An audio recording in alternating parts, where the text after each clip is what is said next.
Hey guys, स्वागत है आपका मेरे YouTube चैनल में। मैं हूं Raja, actor and theatre artist from Mumbai. दोस्तों, इस वीडियो में जानने वाले हैं उन कुछ 7 सवाल के बारे में जो आपको खुद से पूछना है बिफोर डूइंग कैरेक्टराइजेशन।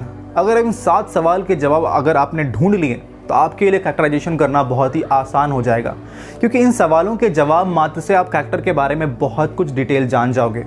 और जब आप कैरेक्टर के बारे में इन डिटेल जानकारी रखोगे तो फिर आपकी एक्टिंग भी क्या इन डिटेल होने वाली, इन डेप्थ होने वाली है। तो सबसे पहले आपको सवाल करना है कि who am I, where am I, what time is it, what do I want, why do I want it, how will I get what I want and what I need to overcome to get what I want. सबसे पहले आपको जानना है who am आई, कि आप कौन हो, right. तो सबसे पहले जब स्क्रिप्ट पढ़ोगे ना, बहुत दफ़ा स्क्रिप्ट पढ़ोगे तो आपको जानना है, स्क्रिप्ट पढ़ के जानना है कि जो आपका कैरेक्टर है वो कैसा इंसान है, वो दिखता कैसा है, समाज को देखने का उसका नज़रिया क्या है, दुनिया को देखने का उसका नज़रिया क्या है, वो क्या सोचता है दुनिया के बारे में, उसके जो सराउंडिंग में जो लोग हैं वो उसके बारे में क्या सोचते हैं। फिर आपको उस कैरेक्टर के पास्ट इवेंट और इंसिडेंट के बारे में जानकारी इकट्ठी करनी है।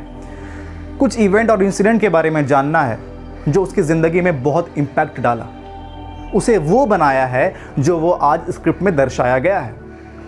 आप इसे रिलेट कर सकते हैं खुद की ज़िंदगी से। हर एक इंसान के लाइफ में कुछ इंसिडेंट और इवेंट्स ऐसे होते हैं जो उसके ज़िंदगी पर बहुत प्रभाव डालते हैं।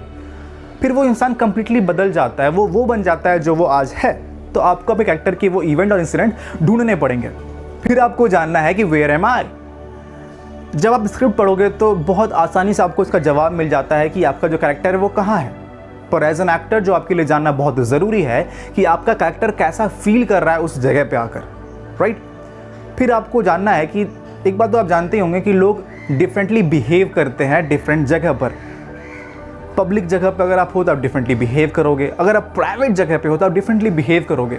इसको आप कंपेयर कर सकते हैं खुद की ज़िंदगी से। अगर हम घर पे रहे या किसी प्राइवेट जगह पे दोस्तों के बीच में तो हम बहुत काम और चिल रिलैक्स टाइप बिहेव करते हैं। वही अगर हम किसी पब्लिक के सामने जाते हैं तो हम क्या अपना डिफरेंट ऑरा कैरी करते हैं उनसे मिलने के लिए। मुझे पता है कि पब्लिक है तो मुझे किस तरीके से बात करना होगा, पर घर में नॉर्मल रहते हैं क्योंकि पब्लिक स्पेस नहीं है, that is my private space, तो मुझे रिलैक्स रह सकता हूँ। तो आपको जानना है कि आपका कैरेक्टर कहाँ है, किसी पब्लिक स्पेस में है या प्राइवेट स्पेस में है, क्योंकि डिफरेंटली बिहेव करेगा वो। फिर आपको ये भी जानना बहुत ज़रूरी है क्योंकि लोग डिफरेंट चलते हैं, उनका चलना फिरना बदल जाता है अकॉर्डिंग टू द एनवायरनमेंट। क्या वो एनवायरनमेंट है, क्या वो हॉट एनवायरनमेंट है या कोल्ड एनवायरनमेंट है, राइट। इसको मैं समझाता हूँ छोटे एग्जाम्पल से। मान लीजिए आपको कभी मूवी थिएटर जाना है तो आप आपके घर से पास में ही है, तो आपको पता है बहुत सारा टाइम है, आप आधे घंटे पहले जा रहे हो, रिलैक्स होके जाओगे। जब वेदर ठंडा है तो रिलैक्स होके जाओगे। और जब बहुत ज़्यादा गर्मी होगी तो आपको पता है थिएटर पास में है, टाइम भी बहुत ज़्यादा है, पर आप रिलैक्स वे में नहीं जाते हो, आप बहुत तेज़ चलते हो। क्यों? गर्मी बहुत ज़्यादा लग रही है आपको। तो ये टेम्परेचर आपके वॉकिंग स्टाइल में बहुत फ़र्क लाता है। फिर सवाल आता है what time is it. Time को हमने डिवाइड करा है ईयर में, सीजन में, मंथ्स में, डेज में एंड टाइम्स में, राइट। ये एक्टर के लिए जानना बहुत ज़रूरी है क्योंकि टाइम आपके एक्टिंग को बहुत बदलता है, राइट। आपके एक्टर को, बिहेवियर को बहुत चेंज करता है। मैं इसे आपको समझाने वाला हूँ एक एग्जांपल से, राइट। तो मान लीजिए कोई स्टोरी आपके पास है, कोई स्क्रिप्ट है जिसमें जो सीन है वो 2020 जो अभी चल रहा है सेम टाइम का है, और कोई स्टोरी, कोई स्क्रिप्ट है जिसमें 2000 या 1990 की कहानी लिखी गई। तो जो आपकी अभी की स्टोरी होगी, आपके कैरेक्टर का अभी का जो बिहेवियर होगा वो 1990 के कैरेक्टर के बिहेवियर से फार डिफरेंस होने वाला है, क्योंकि as an actor, as an character आपकी जो अभी सराउंडिंग है वो डिफरेंट है, आपकी जो टेक्निकल नो-हाउ और एडवांसमेंट है वो डिफरेंट है, आपकी जो स्टैंडर्ड ऑफ लिविंग है वो डिफरेंट है एज कम्पेयर टू 1990s, है ना। तो ये सब इम्पैक्ट डालता है, ये टाइम ये इम्पैक्ट डालता है आपकी एक्टिंग के ऊपर बहुत। अगर ये कोई एपिक ड्रामा मूवी हुआ लाइक जोधा अकबर, पद्मावत, बाजीराव मस्तानी, इस तरह का मूवी हो, क्योंकि वो बहुत साल पहले की मूवी है, तो उस समय की standard of living, technical know और एडवांसमेंट, उनकी सराउंडिंग, मैं जो आपसे बात कर रहा हूँ, मेरे जो पैटर्न में जो स्टाइल ऑफ स्पीकिंग है वो कहाँ से मैं इन्फ्लुएंस हुआ? अपने सराउंडिंग से। मैंने कुछ यूट्यूब वीडियोस देखे, मैं कुछ दोस्तों को जानता हूँ, मैंने कुछ एक्टिंग क्लास करी, तो जो मेरे सराउंडिंग है उसी से मेरा बिहेवियर पैटर्न बनता है, मेरे स्टाइल बनती है। तो अभी की जो मेरी स्टाइल, अगर ये मैं 1990 में आपको समझा रहा था, क्या मेरी स्टाइल पैटर्न यही होती? नहीं होती, क्योंकि मेरी सराउंडिंग डिफरेंट होती। तो ये जानना बहुत ज़रूरी है कि टाइम क्या है, जब ईयर के बाद हो जाता है फिर आता है सीज़न का बात कि कौन सा सीज़न है। सीज़न बहुत प्रभाव डालता है एक्टर के बिहेवियर पर। मान लीजिए सीज़न है, चेंज करके बताता हूँ, एग्जाम्पल देके बताता हूँ। हे शर्मा जी कैसे हैं आप? ये हो गई विंटर सीज़न है तो मैं ऐसे बिहेव करूँगा। फिर क्या शर्मा जी कैसे हैं? तो मेरी डायलॉग हमारी वही है, पर अकॉर्डिंग टू सीज़न कैरेक्टर का बिहेवियर बदल गया। ठंडी है तो ठंडी लग रही है थोड़ी कैरेक्टर को तो ऐसे बिहेव करेगा, गर्मी लग रही है तो ऐसे बिहेव करेगा, रेनी सीजन में तो डिफरेंट बिहेव करेगा। तो आपको सीज़न की जानकारी होनी बहुत ज़रूरी है। फिर हम उसी प्रकार मंथ, डेज एंड टाइम, दिन रात क्या है, तो उन सब की जानकारी आपको होनी बहुत ज़रूरी है। क्योंकि जब मैं आपसे बात कर रहा हूँ, अभी मैं आपसे बात कर रहा हूँ, ज़रूरी नहीं है कि जो मैं आपसे अभी बात कर रहा हूँ मेरे दिमाग में बस वही चल रहा है, मेरे दिमाग में हज़ारों चीज़ें और चल रही है। तो पर मैं आपसे बात कर रहा हूँ, पर उन हज़ार चीज़ें हैं वो मेरे दिमाग में प्रभाव डाल रही है। तो डेज, टाइम, सारी चीज़ बहुत मायने रखते हैं एक्टिंग में। अब ये हो गया कि मैंने जान लिया कि who am I, where am I, what time is it.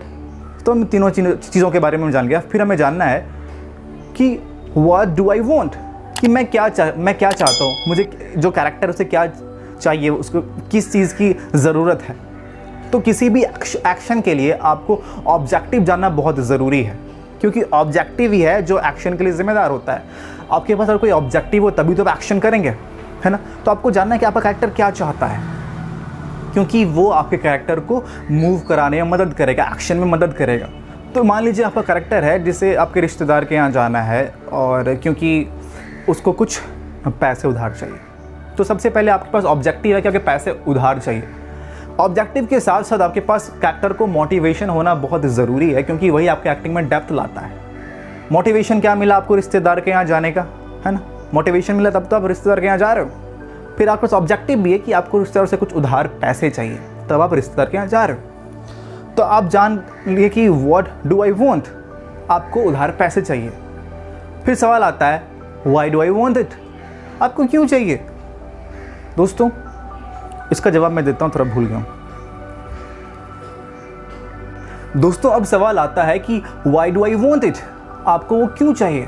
दोस्तों आपके ऑब्जेक्टिव के पीछे एक ड्राइविंग फोर्स होना बहुत ज़रूरी है, राइट। तभी आपके सीन में क्या डेप्थ आएगा। आपको पता है कि आपको क्यों चाहिए, पर एक रीज़न होना, आपके ऑब्जेक्टिव के पीछे आपके जो रीज़न है वो जानना बहुत ज़रूरी है।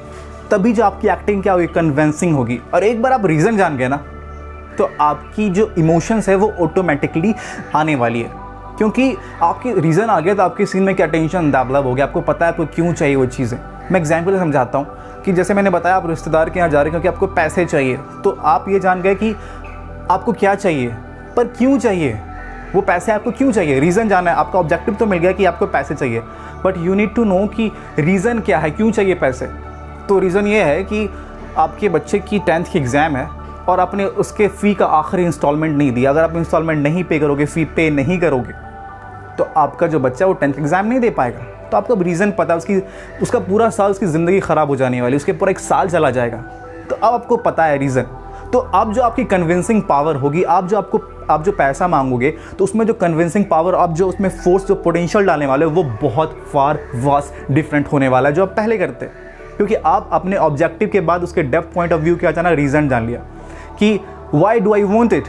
अब रीज़न जानने के बाद आपको जानना है, इतना चीज़ तो जान लिया कि आप कौन हो, who am I, where am I, what time is it, what do I want, why do I want it, right. अब आपको जानना है कि how will I get what I want. आपने सबको पता है कि आपको क्या चाहिए, क्यों चाहिए, पर मिलेगा कैसे, राइट। दोस्तों आपको जो चीज़ चाहिए उसके लिए वो क्या करना पड़ेगा, आपके अदर कैरेक्टर को आपको इन्फ्लुएंस करना पड़ेगा, उसको कन्विंस कराना पड़ेगा, उसको मनाना पड़ेगा ताकि जो आप चाह रहे वो आपको दे दे। तो आप कैसे इन्फ्लुएंस करोगे, फ्रॉम योर डायलॉग, आपके डायलॉग से इन्फ्लुएंस करोगे, आपके मूवमेंट से इन्फ्लुएंस करोगे, आपके गेस्चर और पोस्चर से इन्फ्लुएंस करोगे। तो अगर आपको नहीं पता तो आप ऐसे थोड़ी जाके बोलने वाले हो, हाँ कैसे हैं, अरे 10,000 देना तो बच्चा का फ़ीस जमा करना है, हाँ हेलो कैसे हो 10,000 देना तो बच्चे का फ़ीस जमा करना है। तो नहीं, आपके डायलॉग ऐसे नहीं होगा ना। आपको सब जानते हो कि आपको ये चाहिए और कैसे निकलवाना है डायलॉग के थ्रू। तो डायलॉग में क्या होगा, डायलॉग आपका पोलाइट वे में हो जाएगा। पहले जाओगे ऐसे, हाय हाँ कैसे, नमस्ते कैसे हैं आप, है ना, अच्छे हैं आप, हाँ नहीं ऐसे ही बस आपसे मिलने के लिए आए। डायरेक्टली पैसा तो नहीं मांग लोगे, तो आपका जो गेस्चर पोस्चर है वो ऐसे ऐसे हो जाएगा। फिर जाके बहुत पोलाइट वे में बोलोगे, फिर बच्चे की एग्ज़ाम है, वो पैसे कुछ दिक्कत, अगर आप हेल्प कुछ कर देते हैं तो इस प्रकार से आपके गेस्चर पोस्चर सब बदल जाएंगे। तो आपको जानना है कैसे इन्फ्लुएंस करोगे, how will I get what I want, gesture posture dialogue में वो सब चेंजेस आ जाएंगे। अब आप बोलोगे चलो भैया मैं ये जान गया कि who am I, where am I, what time is it, what I want, why do I want it, how will I get what I want, acting हो गई। नहीं यार, अभी तो 6 सवाल के जवाब मिले, 7वां सवाल तो आया ही नहीं है। अब आता है depth point of view, how to overcome, sorry what I need to overcome to get what I want. दोस्तों जैसे नॉर्मल लाइफ में हर एक इंसान और उसके गोल के बीच में ऑब्स्ट्रैकल होता है जो उसको रोकता है अपने गोल को अचीव करने से, अपने ऑब्जेक्टिव को अचीव करने से। उसी प्रकार एक्टिंग में भी कैरेक्टर और उसके गोल, उसके ऑब्जेक्टिव के बीच में ऑब्स्ट्रैकल होता है जो रोकता है उसको उसके ऑब्जेक्टिव को गेन करने के लिए, राइट। तो इस सीन में क्या रोकेगा उसको, है ना, इस सीन में रोक रहा है क्या, उसका सेल्फ रिस्पेक्ट रोक सकता है कि रिश्तेदार के यहाँ कभी जाते नहीं है यार, आज अचानक जा रहे हैं वो भी पैसा मांग रहे हैं, तो सेल्फ रिस्पेक्ट रोकेगा।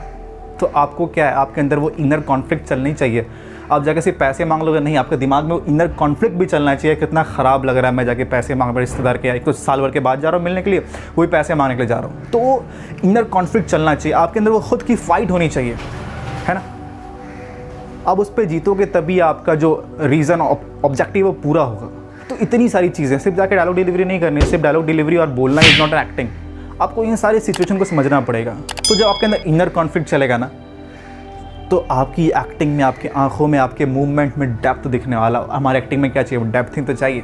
दोस्तों इन 7 सवाल के जवाब अगर किसी एक्टर को ढूंढने में घंटों लग सकते हैं। अगर एक बार आपने इन 7 सवाल के जवाब ढूंढ लिए तो आपके एक्टिंग में, आपके कैरेक्टराइजेशन में बहुत ही डेप्थ आ जाएगा। फिर जो आप एक्टिंग करोगे तो ज़मीन और आसमान का फ़र्क होने वाला है। तो आज का सेशन यही समाप्त होता है। वीडियो कैसा लगा कमेंट बॉक्स में ज़रूर बताना, अपने दोस्तों से ज़रूर शेयर करना, और वीडियो अच्छा लगा तो लाइक ज़रूर करना।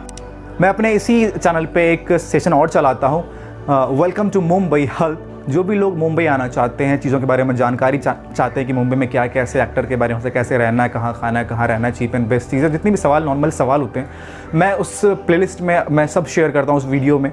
तो मैं लिंक दूंगा डिस्क्रिप्शन में, आप जाके इस वीडियो के बाद ज़रूर देखना। तो दोस्तों मिलते हैं नेक्स्ट वीडियो में, तब तक अपना ख्याल रखें, खुश रहें और सबसे ज़रूरी बात सुरक्षित रहें। मैं हूँ राजा, सी यू नेक्स्ट वीडियो। जय हिंद।